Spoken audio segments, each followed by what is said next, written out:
Track 12 and 13 are really intended to be taken together because they happened that way in real time in the theater, and we've captured that. We decided to keep 12 because, again, it's a great dance arrangement by Greg Anthony, and working with Andy, what Andy wanted, and it drops you right into the studio broadcast. And we included the GNN broadcast because we wanted you, the listener to the album, to feel like you were listening to the broadcast. And when you see the show live, you and the audience get co-opted with Andy's staging. You get co-opted into being there in the contest and being in the theater where the broadcast is happening.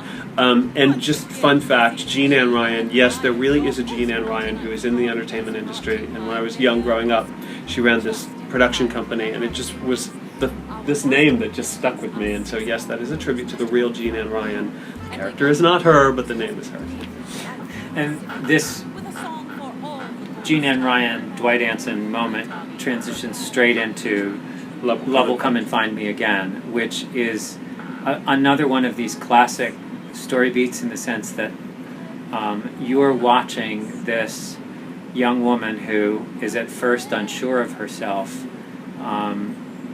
really find her footing, and you're watching a star being born, and you're there in the audience watching it happen in real time in front of you.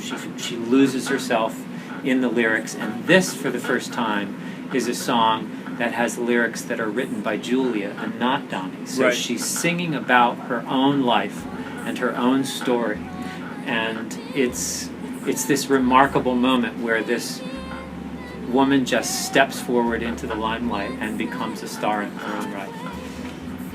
One other interesting fact about Love Will Come and Find Me Again, this is Musical Theater Geek DEF CON 5, is the initial theme, the motive of that, was something that I wrote when I was like 16 or 17 years old, back in the Pleistocene era. And I never did anything with it. I was just exploring as a composer, like writing in period styles. And then maybe about 15 years ago or so, maybe even longer, I was asked to submit to be a part of a project that never went anywhere. And so I pulled that out and added the bridge to it, and I was working with a totally different lyricist at that time, and he did a lyric treatment.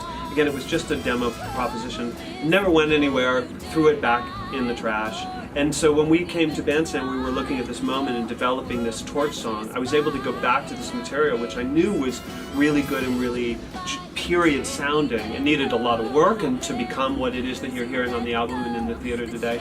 But it's true, there's somewhere out there in the world, there's a scratch demo for a project that never went anywhere with just the DNA strands of this little tune, this little melody.